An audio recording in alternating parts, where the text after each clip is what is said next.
Bienvenue dans Décryptage. Cette nouvelle édition s'intéresse à la problématique de la dette des pays d'Afrique subsaharienne qui pèse sur leur capacité à atteindre leurs objectifs de développement.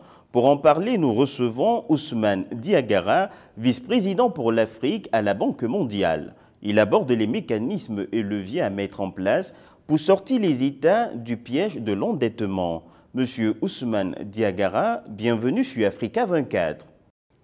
Le ratio de l'endettement moyen en Afrique subsaharienne a presque doublé en seulement 10 ans, passant de 30% du PIB à la fin de 2013 à moins de 60% du PIB à fin 2022. Ceci montre que la dette publique a considérablement augmenté ces 10 dernières années en Afrique subsaharienne. Les crises successives, mais aussi la hausse des prix mondiaux, les denrées de première nécessité peuvent expliquer cela.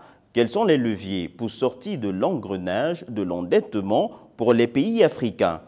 Il est vrai que déjà avant la Covid, on avait constaté cette tendance d'augmentation de la dette publique en Afrique, mais également de la dette privée. Et cette tendance s'est aggravée à cause de la Covid.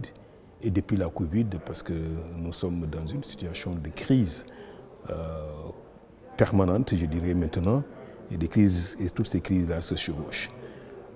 Et avec le remboursement de la dette, l'Afrique consacre pratiquement 28% de ses revenus au remboursement de la dette. Donc c'est énorme et ça obère les possibilités de développement du pays. Et c'est pour cela que quand il y a eu la Covid, la Banque mondiale et le Fonds monétaire international ont lancé cette initiative de suspension de la dette pour justement permettre aux pays dont les espaces fiscaux ont déjà été réduits à cause de la perturbation de la chaîne logistique et d'autres limitations que l'économie dans le monde entier a subi, pour permettre donc aux pays africains de consacrer les ressources qu'ils ont aux réponses, n'est-ce pas, qui permettent aux populations de continuer d'avoir accès à des services et l'Afrique de continuer aussi à avancer. Alors, il est important pour s'en sortir, trois choses me paraissent extrêmement importantes en effet. La première, il faut que les ressources qui sont obtenues de la dette puissent être consacrées à des activités économiques qui permettent au continent de rentabiliser, n'est-ce pas, les ressources issues de l'endettement. Le deuxième aspect qui me paraît important, c'est aussi de faire des réformes conséquentes, des réformes substantielles pour que l'Afrique mobilise en interne des ressources, donc des ressources domestiques beaucoup plus importantes. Je crois que l'Afrique, quand vous regardez les ressources domestiques qui le mobilisent, c'est très faible. Et troisièmement, c'est les services qui s'occupent de la dette doivent être outillés de tous les moyens qu'il faut pour une gestion beaucoup plus efficace de la dette. Le continent africain souffre aussi de son insuffisance infrastructurelle qui devrait lui permettre de stimuler significativement son développement. L'une des résolutions partagées à ces assemblées annuelles du FMI, c'est d'investir massivement dans l'infrastructure comme solution d'atteindre des objectifs de développement. Mais le développement infrastructurel nécessite des financements que l'Afrique n'a pas toujours. Quelle alternative l'Afrique a-t-elle outre l'endettement pour relever les défis de son développement infrastructurel? L'investissement dans les infrastructures, c'est extrêmement important. Qu'il s'agisse des infrastructures routières, qu'il s'agisse des infrastructures liées à la production de l'énergie, à sa distribution, qu'il s'agisse, je dirais même, des infrastructures sociales. C'est extrêmement important. Et un continent ne saurait se développer s'il n'y a pas d'investissement dans les infrastructures. Et les infrastructures permettent à tout pays d'être plus indépendant, d'être plus connecté au reste du monde, même à l'intérieur, de résoudre un certain nombre de problèmes, en même temps créer les conditions d'une croissance plus forte. Et aussi arriver à atteindre un certain nombre d'objectifs qui me paraissent fondamentaux pour tout pays. Par exemple, quand on produit assez en milieu rural dans le domaine de l'agriculture, donc des produits alimentaires, il faudrait qu'on puisse créer les conditions pour que ces produits puissent être acheminés vers les grandes villes. Ainsi, on va créer beaucoup plus de richesses. Donc, il n'y a pas, en fait, de problème qu'on s'endette pour investir dans les infrastructures. Mais il faudrait que la rentabilité sur le plan économique de ces infrastructures puisse être calculée et avérée. Ça permettra justement de créer les conditions de génération de ressources pour permettre à l'Afrique de rembourser ces dettes-là, mais tout en créant les conditions de son développement endogène. Et je dois aussi ajouter que le rôle du secteur privé à ce niveau-là est crucial. Je pense qu'un pays ne peut pas se développer surtout dans un créneau comme celui-là, sans une participation plus forte, plus accrue du secteur privé. Et ça peut être bien sûr un cadre de réforme qui permet un climat des affaires beaucoup plus favorable pour que l'investissement privé, tant interne qu'externe, puisse venir compléter les efforts de l'État. Ça peut être bien sûr dans le cadre d'un partenariat public et privé. Donc voilà quelques alternatives extrêmement importantes pour essayer d'être une alternative, pour essayer de contrecarrer les effets négatifs de l'endettement à ce niveau-là. Les assemblées annuelles du groupe de la Banque mondiale et du FMI se sont achevées avec succès. Quels sont les grands axes de transformation que la Banque mondiale a lancés ici à Marrakech? L'annonce claire et précise, c'est que la Banque mondiale doit se transformer pour devenir une institution meilleure et une institution plus grande. Une institution meilleure, c'est une institution qui permet surtout les pays partenaires et les pays emprunteurs de la Banque mondiale d'avoir une réponse ou un accompagnement plus conséquent, en particulier sur 5 domaines précis. L'un, c'est le renforcement du capital humain, l'éducation, la santé, la protection sociale. Le deuxième, c'est sur les questions de la planète, pour que la planète, en termes de climat, soit beaucoup plus viable pour tout le monde. Et donc, ceci permet aussi, c'est la question véritablement à lutter contre la pollution, à lutter contre les changements climatiques, mais à créer les conditions d'une adaptation des populations les plus vulnérables à ces changements climatiques-là, ce qui pourrait être une source de création des emplois.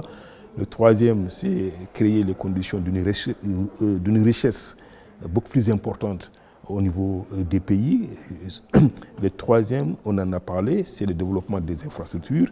Et le quatrième, c'est vraiment d'utiliser le digital, l'économie numérique, comme un facteur d'accélération du développement, mais en même temps un facteur qui permet d'égaliser les chances de l'ensemble des citoyens d'un pays en termes d'accès aux opportunités économiques.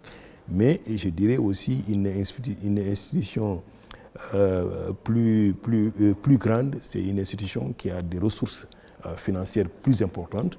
Donc l'une des résolutions fortes qui a été prise ici à Marrakech, c'est de faire en sorte que le capital de la Banque mondiale soit beaucoup plus important en termes de volume et que l'instrument IDA, qu'on appelle le guichet qui donne des ressources concessionnelles aux pays africains en particulier, puisse être augmenté. Donc dans ce cadre-là, on envisage d'organiser un grand événement de replenishment, donc le mot en français va me venir, pour que les ressources de l'IDA soient beaucoup plus importantes afin d'accompagner les pays africains.